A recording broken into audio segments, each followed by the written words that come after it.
今回の動画では、第2次上田合戦について説明していきます。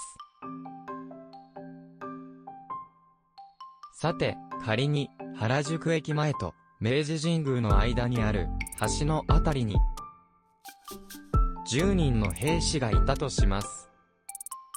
そこにどんどん兵士が加わります。原宿駅近辺が人で埋まり始めます。前回の動画では2000人ほどでしたが、今回は3500人です。明治神宮から竹下通りまで兵士がパンパンに埋まります。そこへ再び輩が現れます。前回は1万人が南国首都からラフォーレあたりまでを埋め尽くしましたが、今回は3万5000人です。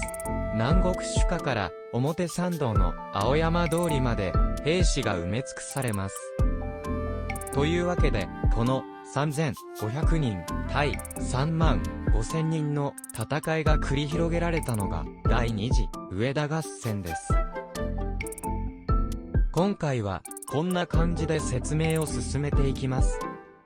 まずは背景を見ていきます。前回の動画で説明したように、なんだかすごく色々なことが起きて、真田家と徳川家が戦い、真田家が勝利します。これが第一次上田合戦です。その後、色々なことがあって、豊臣秀吉が天下統一を果たします。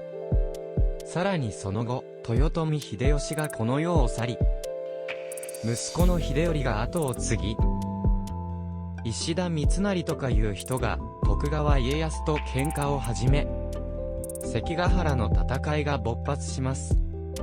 そしてその関ヶ原の戦いのちょっと前に第2次上田合戦が行われたのでした。ではこの第2次上田合戦において真田家が何を狙っていたのかを見ていきましょう。結論を先に言うと、真田家が狙っていたのは、関ヶ原において、西軍が勝つことでした。ただ、兵士の数は、こんな感じです。この時点では、徳川家康の東軍の方が有利です。そんな中、徳川家は、自身の軍を2つに分けて、関ヶ原に向かいます。徳川家康は、3万人を率いて、東海道へ。息子の秀忠は3万5000を率いて中山道を進みます。ちなみに真田昌幸の長男である真田信行はすごく色々なことがあって徳川秀忠に帯同しています。さて、この徳川秀忠軍中山道を進む途中で真田家の近くを通る必要があります。この時の真田の兵数わずか3500。というわけで、もののついでに、徳川秀忠が、真田家を攻めることになり、第二次、上田合戦が、勃発します。ここで、真田昌幸は、こう考えます。さすがに、3万5000に、勝つことはできないけど、ここで戦って、関ヶ原に参加できないようにすればよいのでは？そうすれば、徳川家の、兵数が激減して、西軍が有利になるぞ、と。こういう背景を踏まえて、第2次上田合戦の説明をしていきます。まずは、前哨戦から説明していきます。まず、徳川秀忠軍が3万5000を率いて、上田を目指します。徳川秀忠ですが、上田を攻める前に海上の交渉を国分寺というところで行います。交渉において真田昌幸は城を明け渡すことを約束します。ただ城をきれいにしてから引き渡したいから数日くれと伝えます。徳川軍もこの条件を飲みます。ところが何日経っても城が明け渡される様子がない。確認のために、真田家に使いを出すと、ああ、気が変わったんで、やっぱり戦います、と言われます。怒った徳川軍、いよいよ戦うことを決意します。というわけで、徳川軍、前回のようなゲリラ戦法に悩まされることもなく、上田城の東にある染谷台というところに陣を構えます。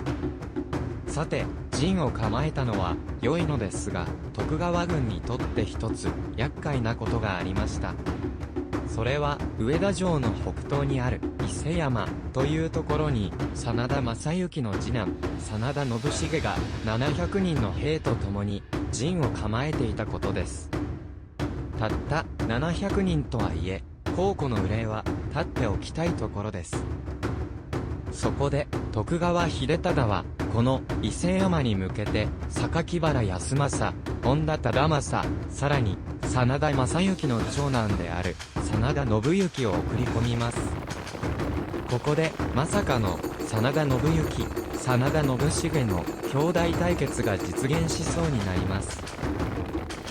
さて、この様子を伊勢山の櫓の上から見ていた真田信繁、どうしたかというと兵を引き上げることにします。あなたは徳川の一介の将に過ぎないですし、まさか先陣を断るわけにもいかなかったのでしょう。わかりました。じゃあここは私が身を引きましょうとでも言わんばかりに。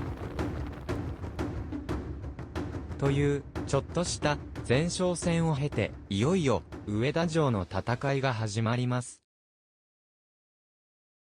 伊勢山を奪い取った翌日のことです。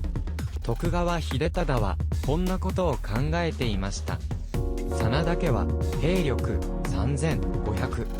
一方でこちらは3万5000。さっさと攻略しないと関ヶ原に遅れてしまいます。それだけは絶対に避けないといけない。そんなことを思っていた矢先のことでした。突如真田の偵察部隊が現れたのでした。徳川軍に見つかったとわかるや否や真田の偵察部隊が逃げ始めます。これを見た徳川軍、調子に乗って真田の偵察部隊を追いかけ始めます。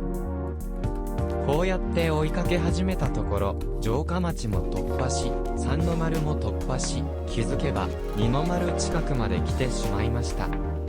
ここまで来たらあとは勢いで行けるところまで行くしかない。そんな時でした。追っていた真田の偵察部隊が二手に分かれます。それと同時に真田の鉄砲兵、弓兵が現れます。さらに二の丸の門が開き、真田信繁の部隊が突撃してきたのでした。そしてさらに真田家が町に火を放ち、徳川軍を火の海に沈めたのでした。こうして真田家に一杯食わされてしまった徳川軍ですが、これ以上真田家を攻めることにこだわっていると肝心の関ヶ原に遅刻してしまいます。そこで一旦小諸というところに引き返し態勢を立て直します。そこから関ヶ原に向けて進軍を再開するのですが、道が険しかったり天候が悪かったりと不運も重なり、ついには関ヶ原に間に合わないという大失態を犯してしまうのです。というわけで本来圧倒的に有利な状態だった徳川家康さんでしたが、まさかの劣勢で戦いに挑むことになります。ところがいろいろなハプニングがあったりなかったりして東軍が勝ってしまいます。まさかの結果に真田家もさぞかし驚いたことでしょう。さて関ヶ原の戦いで勝ったはいいものの、徳川家に盾ついた真田家を放っておくことはできません。そこで徳川家康は真田昌幸に死罪を命じます。ところが真田信行とその義理の父となっていた本田忠勝が必死の除名活動を行い、真田昌幸は蟄居、つまり事実上の幽閉となります。その幽閉先というのが和歌山県の九度山というところです。そして真田昌幸は九度山でその生涯を閉じることになります。その後はいろいろなことがあって大阪冬の陣、夏の陣が行われ、真田信繁もこれに参加しますが、結局徳川軍に敗れてしまい、徳川家康が天下統一を果たします。以上、第2次上田合戦に関する説明でした。次は何をやるかわからんですが、また次回作にご期待ください。